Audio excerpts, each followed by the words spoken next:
Welcome back to the channel. We are out here pruning apple trees, and we just wanted to give a few little things to consider when you're going in and cleaning up your apple trees, sparking some new growth in them, and we're gonna go through that today. Basic tools required. I mean, it's only little hand tools, and a little bit of cuts is better than not doing any cuts. So let's dive in. This is a good one. We're out here doing it anyway. There's tons of snow.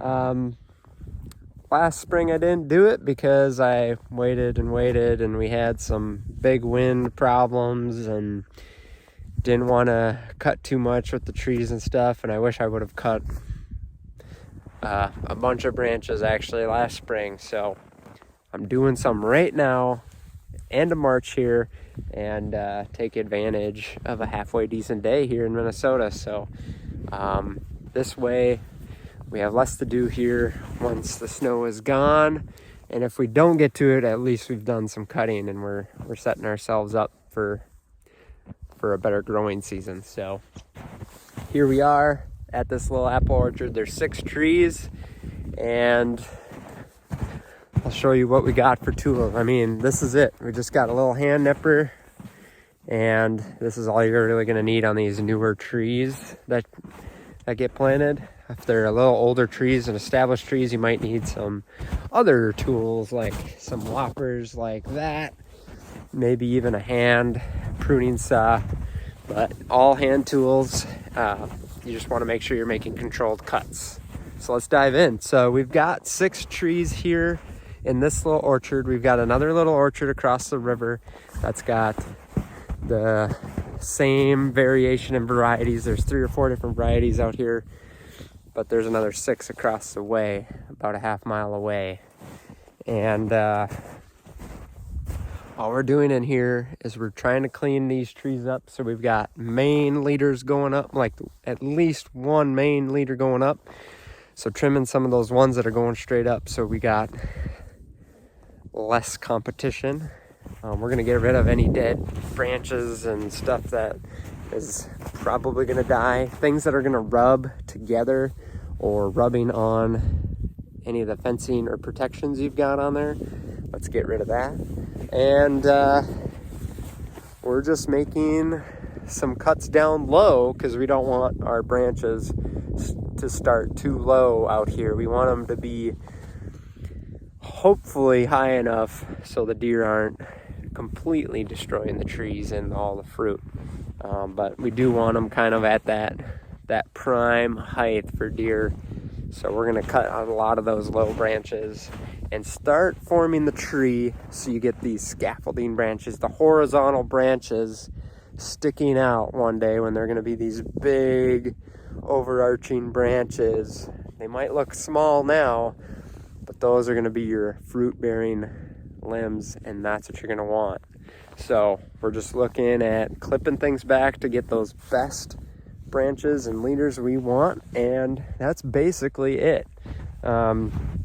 You can screw it up, but I mean, if you just focus on cleaning up any of the dead stuff, anything that's rubbing, anything that's competing with each other, and then just trimming some competition back. You don't have to go overkill, do 10 cuts on the tree. You don't have to do a ton, but these ones we're gonna come in and do a fair bit of pruning just because they haven't had pruning in a couple years, and there's so many branches on them that we're not going to shock the tree.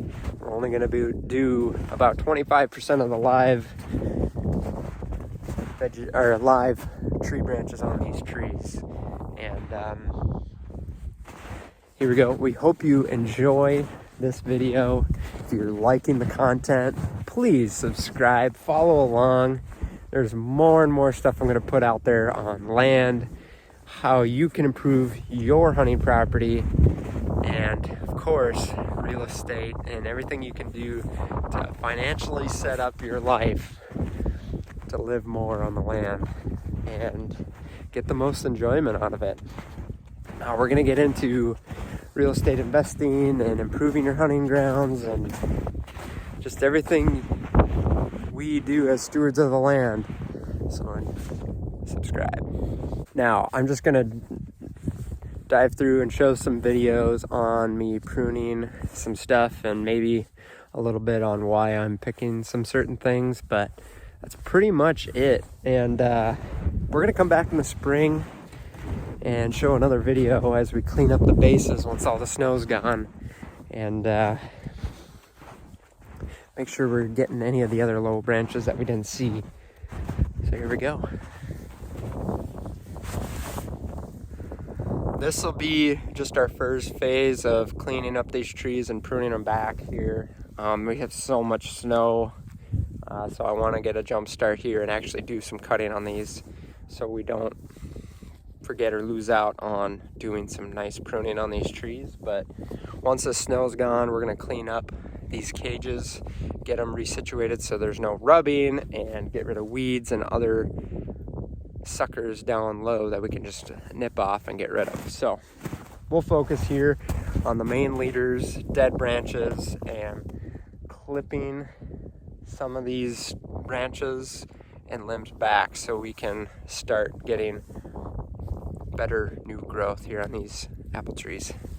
We've got 6 of them here, and there's 3 or 4 different varieties in this little orchard, so let's go. Okay, we're just gonna start with cutting dead branches. So this branch here is dead, so we're just gonna go ahead and cut that out. Cut that back a little bit. Get that out of there. So we have some that are kind of dead in here. Get rid of that one. And let's see. It's looking pretty good. Here's a dead branch. Get rid of that. Got a new branch growing here already. We kind of wanna maybe cut some of these back on here. That's a really nice horizontal branch. So we want these branches to come straight out. As you can see, we got some nice branches coming straight off of this tree. I'm trying to make a decision on where I want to cut that back.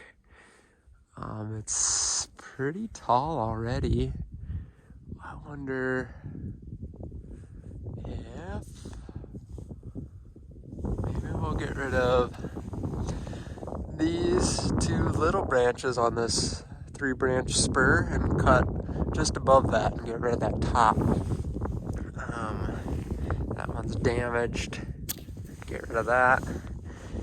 So our goal is to at least get rid of as much of the damaged and dead branches as we can, and continue to focus the energy of the tree to the good stuff.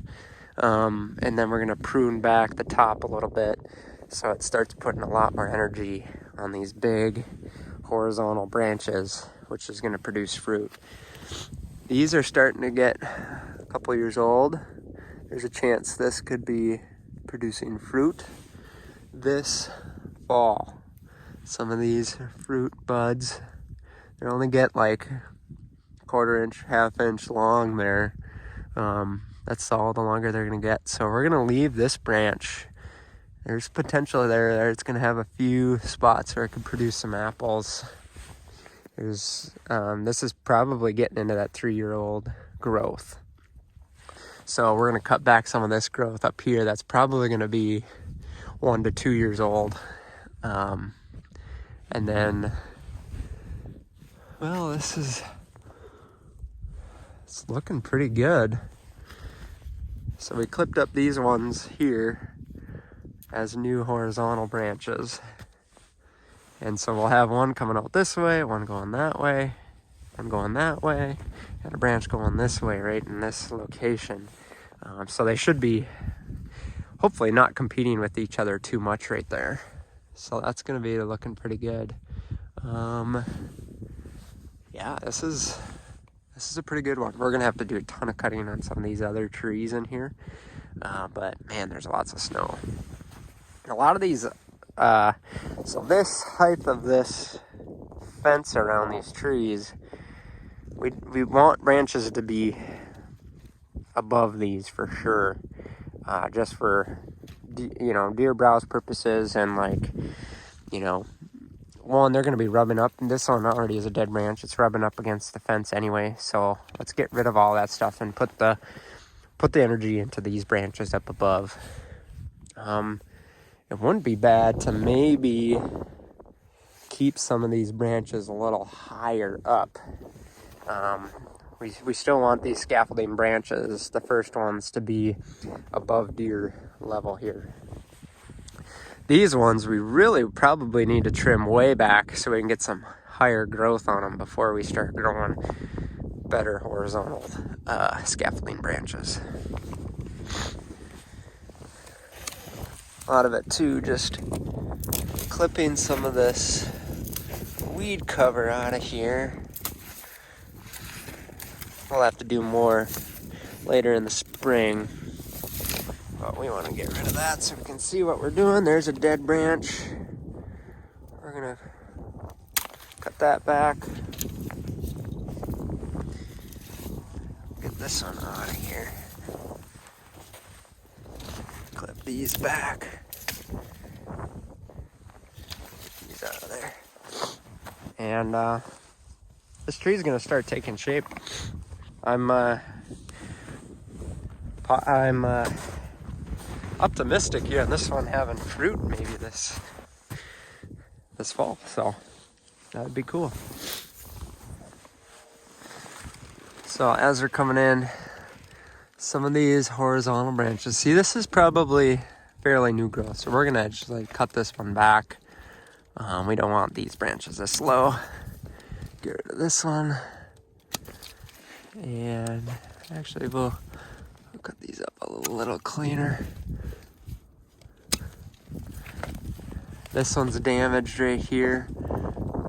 It's not quite dead yet, but let's just get rid of that. And we got some damage here on this tree from the fence. So one thing to remember is keep protection off the trees, and yeah, get high winds out here. Got some scarring there on the tree. Looks like it's still gonna be okay, but we really need to get these better supported and out of the way of the tree. Otherwise, we're going to completely kill this tree and not have any apples in the future. We're gonna have to do that with a lot of these trees as they're leaning and rubbing, and we had a lot of wind, big windstorms last year that really took a toll on some of this stuff out here. But what that will do is help make the trees a lot stronger, put a lot of time and energy into their root growth. That was one thing to remember when you're planting these trees, to not support them when they're first planted, because the more they're supported, the less they know to put energy into the root system. So it's key to not support these trees and just let them sway in the wind. That's going to actually tell the tree to make stronger roots and put energy into those roots. So now that we've had a couple years of wind on these, I'm guessing we have some really good root systems growing, and now we can really focus on making these trees better. So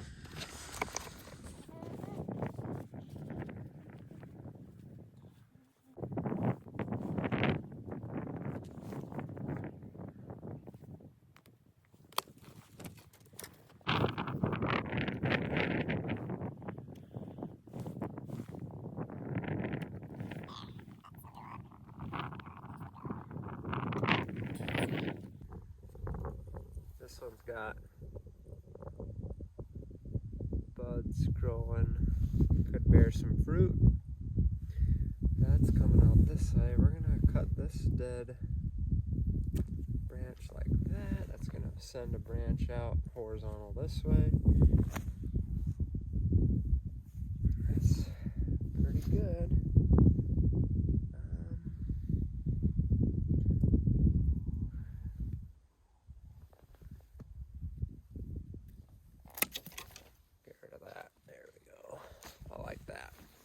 That tree is done for now.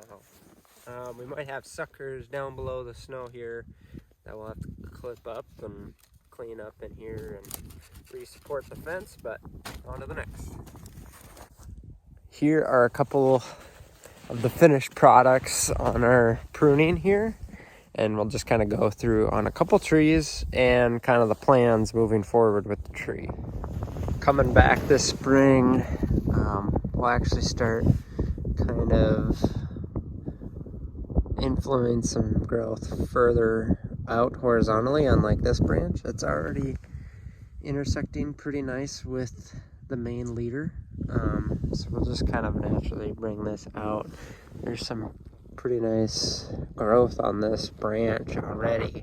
That's probably over 3 years old. So we were gonna try to keep this and just start training it to come horizontal more, because it's going horizontal and now it's starting to go up. So we're gonna try to start training it to go there, and we'll clip some of those vertical branches. This is another really nice looking tree now. We didn't take too much off the top yet. We're not really sure which one's going to be the best one to take off there, because it looks like there's some maybe, yeah, I'm just not sure. We might just cut her back on this one yet and clean this potentially not so good top. But here again, we're gonna manipulate these branches down as our fruit bearing branches. They're not as high, but we could also just leave this one here. There's just some good growth on here that I didn't want to completely get rid of, so we're gonna make some horizontal branches there. Thanks for watching. Hope you enjoyed the content. More to come. Just keep experimenting on your property. Do little by little. Just keep putting in the work. You don't need to overdo it on the pruning, but do a little bit of pruning. Get out there, get some done, and see what works best on your property. So follow and subscribe. And if there's anything specific you want to learn about land management, real estate, anything like that, hunting strategies, let me know and we can dive into specific topics. So there we go. Enjoy the beautiful weather, even though there's snow maybe where you are. Get out there.